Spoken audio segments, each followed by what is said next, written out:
2.5 data reduction, dimensionality reduction. So data reduction എന്ന് പറഞ്ഞാൽ നമുക്കുള്ള ഡേറ്റയുടെ to reduce the size of data set. Data set reduce ചെയ്യലാണെന്ത്? So reduce the data set. Data setനെ reduce ചെയ്യലാണ് data reduction ചെയ്യുന്നത്. So while still preserving the most important information. Most important information വെച്ചിട്ട് reduce the data set ചെയ്യണം. So വലിയ data set ആണെങ്കിൽ നമുക്ക് അതിൽ നിന്നുള്ള efficient ആയിട്ടുള്ള ഒരു റിസൾട്ട് കിട്ടാൻ ചാൻസ് ഉണ്ട്. സോ എഫിഷ്യന്റ് ആയിട്ടുള്ള റിസൾട്ട് കിട്ടണമെങ്കിൽ നമുക്ക് ഡേറ്റ സെറ്റിനൊന്ന് നമുക്ക് വേണ്ട ഇമ്പോർട്ടന്റ് ആയിട്ടുള്ള റെലവെന്റ് ആയിട്ടുള്ള ഡേറ്റ മാത്രം വെക്കാം. ഇറലവെന്റ് ആയിട്ടുള്ള ഡേറ്റേഴ്സിനെ റിമൂവ് ചെയ്യും. അതാണ് ഡേറ്റ റിഡക്ഷൻ കൊണ്ട് ഉദ്ദേശിക്കുന്നത്. സോ ഇത് എന്താണ്, ഇനി കുറച്ച് ടെക്നിക്സ് ഉണ്ട്. അതാണ് dimensionality reduction, numerosity reduction, data cube aggregation, compression, discretization operation. So dimensionality reduction എന്ന് പറഞ്ഞാൽ നമുക്ക് ഒറിജിനൽ ഡേറ്റ ഉണ്ട്, അതിനൊരു കംപ്രസ്ഡ് ഡേറ്റ ആക്കാം. അപ്പൊ ലൂസ്ലെസ് ഉണ്ട്, ലൂസി ഉണ്ട്. ലൂസ്ലെസ് കംപ്രഷൻ എന്ന് പറഞ്ഞാൽ original data can be reconstructed from a compressed data without any loss of information. ഒരു ഇൻഫോർമേഷനും ലൂസ് ആവത്തില്ല. ലൂസി എന്ന് പറഞ്ഞാൽ എന്താണ്? Reconstruct data from compressed data which is an approximation of the original data. ഈ ഒരു ഒറിജിനൽ ഡേറ്റയുടെ അപ്രോക്സിമേഷൻ ഉള്ള ഡേറ്റ വെച്ചിട്ട് ചെയ്യുന്നതാണ് ലൂസി കംപ്രഷൻ എന്ന് പറഞ്ഞാൽ. ഇനി dimensionality reduction, it is a technique use to reduce the number of features in a data set. In another words, it is a process of transforming high dimensional data into lower dimensional data.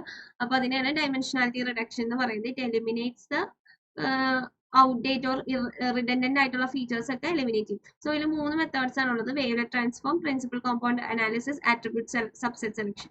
So wavelet transform എന്ന് പറഞ്ഞാൽ നമ്മളൊരു വേവിനെ represent ചെയ്യും numerically different datas എയും A dash such that A and A dash are vectors of same size.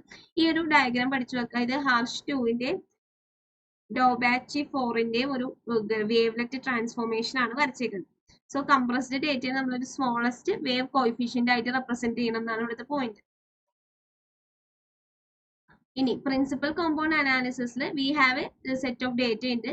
അതിൽ tuples with n attributes. അപ്പോൾ PCA വെച്ചിട്ട് നമ്മൾ k independent tuples with n attributes can be represents ഒരു space time ഗ്രാഫിൽ represent ചെയ്യാൻ പറ്റും. So അതിന് XY ആക്സിസുകൾ പല വാല്യൂസ്, ഇതാണ് പ്രിൻസിപ്പൽ കോമ്പൗണ്ട് അനാലിസിസ്. ഇനി ആട്രിബ്യൂട്ട് സബ്സെറ്റ് സെലക്ഷൻ എന്ന് പറഞ്ഞാൽ ലാർജ് ഡേറ്റ സെറ്റിൽ കുറെ ആട്രിബ്യൂട്ട്സ് ഉണ്ടാവും. സം ആർ ഇറലവെന്റ് ആയിരിക്കും. സോ ഇറലവെന്റ് ഡേറ്റ എന്ന് പറഞ്ഞാൽ നമ്മുടെ ഡേറ്റ വോളിയം ഒക്കെ കൂട്ടും. സോ അതുകൊണ്ട് നമ്മൾ എന്ത് ചെയ്യണം? ഡേറ്റ റെഡ്യൂസ് ചെയ്യണം. Eliminate the redundant or irrelevant data. So ആ ഒരു എലിമിനേഷൻ ഓഫ് അൺവാണ്ടഡ് ആട്രിബ്യൂട്ട്സിനെയാണ് എന്ത് വിളിക്കുന്നത്? ആട്രിബ്യൂട്ട് സബ്സെറ്റ് സെലക്ഷൻ എന്ന് പറയുന്നത്.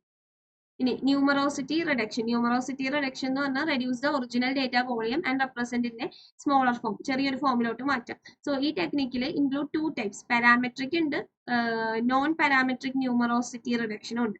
സോ പാരാമെട്രിക് റിഡക്ഷൻ എന്ന് പറഞ്ഞാൽ അതിൽ 2 ടെക്നിക്സ് ആണ് ഉള്ളത്: റിഗ്രഷനും ലോഗ് ലീനിയർ മോഡലും. നോൺ പാരാമെട്രിക്കിൽ histogram, clustering, sampling, data aggregation ഒക്കെയാണ് ഉള്ളത്. സോ ഡേറ്റ ന്യൂമറോസിറ്റി റിഡക്ഷനിലെ data volume is decrease by selecting an alternative. Means എന്തെങ്കിലും പർട്ടിക്കുലർ വാല്യൂസ് മാത്രം സെലക്ട് ചെയ്യുക, അപ്പൊ വോളിയം കുറയും. സോ പാരാമെട്രിക്കിൽ എന്താണ്? Model estimate the data so that the data parameters need to be solve instead of actual data. Actual ഡേറ്റയാണ് നമ്മൾ solve ചെയ്യുന്നത്, ആ പാരാമീറ്റേഴ്സിനെ മാത്രം സോൾവ് ചെയ്തത്. ഇനി നോൺ പാരാമെട്രിക് മെത്തേഡ്സിൽ സ്റ്റോർ എ റെഡ്യൂസ്ഡ് റെപ്രസെന്റേഷൻ ആണ് സ്റ്റോർ ചെയ്യുന്നത്. ഇനി പാരാമെട്രിക്കിൽ assume the model into a data fit. Data model parameters are estimated and those parameters are stored. Regression ഉണ്ട്, ലീനിയർ റിഗ്രഷൻ ഉണ്ട്, ലോഗ് ലീനിയർ മോഡൽ ഉണ്ട്. Linear regression എന്ന് പറഞ്ഞാൽ നമ്മൾ ഒരു വീഡിയോയിൽ പറഞ്ഞിട്ടുണ്ട്. അതെന്താണ്? നമ്മുടെ ഒരു ഫംഗ്ഷൻ ആയിട്ടാണ് റെപ്രസെന്റ് ചെയ്യുന്നത്. y സ്ലോപ്പിന്റെ function y is equal to wx plus b എന്ന് പറയുന്ന ഒരു ഫംഗ്ഷൻ ആയിട്ടാണ് റെപ്രസെന്റ് ചെയ്യുന്നത്. ലോഗ് ലീനിയർ മോഡൽ എന്ന് പറഞ്ഞാൽ it is also a statistical model to represent the relation between the categorical datas തമ്മിലുള്ളതാണ് ലോഗ് ലീനിയർ മോഡൽ യൂസ് ചെയ്യുന്നത്.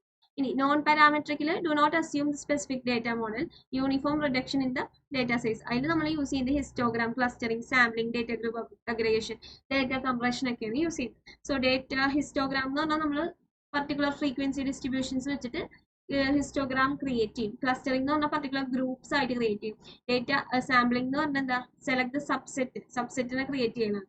Data cube aggregation എന്ന് പറഞ്ഞാൽ സമ്മറൈസേഷൻ ആണ് ഉദ്ദേശിക്കുന്നത്. ഡേറ്റ കംപ്രഷൻ എന്ന് പറഞ്ഞാൽ റെഡ്യൂസ് ചെയ്യുക, കംപ്രസ്ഡ് മോഡലിലോട്ട് മാറ്റാം. സോ ഹിസ്റ്റോഗ്രാം ചോദിക്കാറുണ്ട് വരക്കാനായിട്ട്. എന്ന് പറഞ്ഞാൽ ഈക്വൽ ഫ്രീക്വൻസീസ് വെച്ചിട്ട് വരക്ക്, അതാണ് ഹിസ്റ്റോഗ്രാം. ക്ലസ്റ്ററിംഗ് എന്ന് പറഞ്ഞാൽ എന്താണ്? ക്ലസ്റ്ററിംഗ് ടെക്നിക്ക് നമ്മൾ യൂസ് ചെയ്യുന്നത് ഗ്രൂപ്പുകളാക്കാൻ വേണ്ടിയിട്ടാണ് ക്ലസ്റ്ററിംഗ് ടെക്നിക്സ് യൂസ് ചെയ്യുന്നത്. അപ്പൊ ഓരോ പർട്ടിക്കുലർ ക്ലസ്റ്റേഴ്സിനുള്ളവർക്ക് കോമൺ ഫീച്ചേഴ്സും അല്ലെങ്കിൽ അവർ തമ്മിലുള്ള ഡിസ്റ്റൻസ് കുറവായിരിക്കും. ഇനി സാമ്പിളിംഗ് എന്ന് പറഞ്ഞാൽ ഇതും ഒരു ഡേറ്റ റിഡക്ഷൻ ടെക്നിക്കാണ്. ഇത് ഏറ്റവും ഇമ്പോർട്ടന്റ് ആയിട്ടുള്ള ഒരു ഡേറ്റ റിഡക്ഷൻ ടെക്നിക്കാണ്. പ്രോബ്ലംസ് ചോദിക്കുന്നതാണ് ഇതിൽ നിന്ന്. So first one is simple random sample without replacement. So നമ്മൾ ഫോർ എക്സാമ്പിൾ ഇപ്പോൾ ഒരു ബാസ്കറ്റിൽ കുറച്ച് ബോൾസ് ഉണ്ട്. സോ നമ്മൾ ഓരോരുത്തർ 2 പേര് കൂടിയിട്ട് ആ ബാസ്കറ്റിൽ നിന്ന് ഒരാൾക്ക് അറ്റ് ടൈം ഓരോരോ ബോൾസ് എടുക്കണമെങ്കിൽ നമുക്ക് എടുത്ത ബോൾ തിരിച്ചു വെക്കാൻ പറ്റത്തില്ല. അതാണ് simple random sampling without replacement എന്ന് പറഞ്ഞത്. സോ ഇവിടെ നിന്ന് നമ്മൾ നോക്കിക്കേ, T1, T2, T3, T4 എന്ന് പറഞ്ഞ ഒരു ഇത് കൊടുത്തിട്ടുണ്ട്, ഒരു ഡേറ്റ ട്യൂബ്യൂൾ കൊടുത്തിട്ടുണ്ട്. സോ അതിൽ നിന്ന് നമ്മൾ വിത്തൗട്ട് റീപ്ലേസ്മെന്റ് ആകുമ്പോൾ നമ്മൾ എടുക്കുന്ന സബ്സെറ്റുകൾ അല്ലെങ്കിൽ എടുക്കുന്ന സാമ്പിളുകളിൽ ഒന്നും എന്താവാൻ പാടില്ല, സെയിം വാല്യൂസ് വരാൻ പാടില്ല. നമ്മൾ എടുക്കുമ്പോൾ എല്ലാവരും ഡിഫറെന്റ് വാല്യൂസ് തന്നെയാണ് വരുള്ളൂ. കാരണം എന്താണ്? നമ്മൾ റീപ്ലേസ് ചെയ്യുന്നില്ല. അപ്പൊ നമുക്ക് എടുക്കുന്ന വാല്യൂസ് എപ്പോഴും എന്തായിരിക്കും? ഡിഫറെന്റ് വാല്യൂസ് ആണ് വരുന്നത്. ഇനി വിത്ത് റീപ്ലേസ്മെന്റിൽ എന്താണ്? നമുക്ക് റീപ്ലേസ് ചെയ്ത് വെക്കാം. ആ ഒരു ഡേറ്റ എഗെയിൻ നമുക്ക് റീപ്ലേസ് ചെയ്ത് വെച്ചിട്ട് വീണ്ടും കിട്ടാൻ ചാൻസ് ഉണ്ട് അല്ലേ? സോ T4 തന്നെ ഇപ്പോൾ ഇവിടെ നോക്കിയാൽ 2 പ്രാവശ്യം വരുന്നുണ്ട്. സോ എന്താണത്? വിത്ത് റീപ്ലേസ്മെന്റ് ആണ്. ഈ ഒരു ഡയഗ്രം ഒക്കെ വരച്ചിട്ടാണ് എഴുതാനായിട്ട്. ഇതൊരു എക്സ്പ്ലനേഷൻ ക്വസ്റ്റ്യൻ ആയിട്ട് ചോദിക്കണേ. ഇനി ക്ലസ്റ്റർ സാമ്പിളിൽ നമ്മൾ എങ്ങനെ പറയാം? ക്ലസ്റ്റേഴ്സ് ആയിട്ട് വെക്കാം.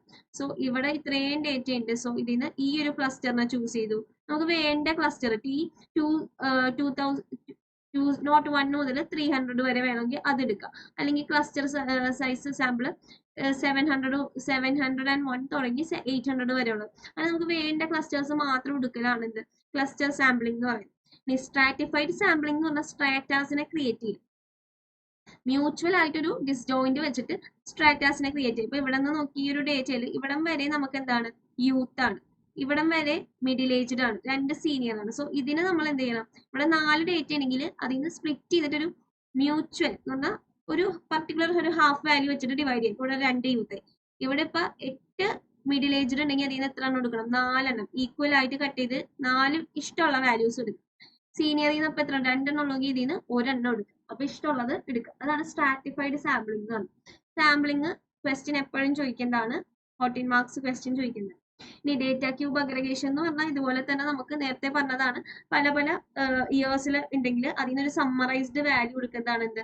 ഡേറ്റ ക്യൂബ് അഗ്രഗേഷൻ എന്ന് പറഞ്ഞാൽ. ഡേറ്റ കംപ്രഷൻ എന്ന് പറഞ്ഞാൽ എന്താ? നമുക്ക് വേണ്ട ഡേറ്റ കൺവേർട്ട് ചെയ്തിട്ട് ബിൽഡിംഗ് കോമ്പാക്ട് റെപ്രസെന്റേഷൻ. ഇതെന്തിനു വേണ്ടി? റിഡൻഡൻസി റിമൂവ് ചെയ്യാനായിട്ടും അതുപോലെ തന്നെ നമ്മുടെ ഡേറ്റനെ ബൈനറി ഫോമിൽ റെപ്രസെന്റ് ചെയ്യാനായിട്ടും ഹെൽപ്പ് ചെയ്യും. സോ ഈ ഡേറ്റനെ നമുക്ക് ലൂസ്ലെസ് കംപ്രഷൻ എന്ന് പറയാൻ പറ്റും. ലൂസ്ലെസ് കംപ്രഷൻ എന്ന് പറഞ്ഞാൽ data can be stored successfully in A compressed form. അതുപോലെ തന്നെ ലൂസി കംപ്രഷൻ ഉണ്ട്. അതെന്ന് പറഞ്ഞാൽ ഓപ്പോസിറ്റ് ആണ് ഇതിന്റെ. Restore the original from the compressed form. Lucy എന്ന് പറഞ്ഞാൽ കംപ്രസ്ഡ് നിന്ന് ഒറിജിനൽ ഡേറ്റയിലോട്ട് പോകാൻ വേണ്ടിയിട്ടാണ്. ഇനി ഡിസ്ക്രീറ്റൈസേഷൻ ഓപ്പറേഷൻ. ഡിസ്ക്രീറ്റൈസേഷൻ ഓപ്പറേഷൻ എന്ന് പറഞ്ഞാൽ ഡിവൈഡ് ചെയ്യാം നമ്മുടെ ആട്രിബ്യൂട്ട്സിനെ continuous nature into a data with interval. So we replace many constant values with label of small intervals ആയിട്ട് കൊടുക്കുക. സോ അവിടെ ടോപ്പ് ഡൗൺ ഡിസ്ക്രീറ്റൈസേഷൻ ഉണ്ട്, ബോട്ടം അപ്പ് ഡിസ്ക്രീറ്റൈസേഷൻ ഉണ്ട്. അതെന്താന്ന് നമ്മൾ അടുത്ത വീഡിയോയിലായിരിക്കും നോക്കുന്നത്. Okay, thank U.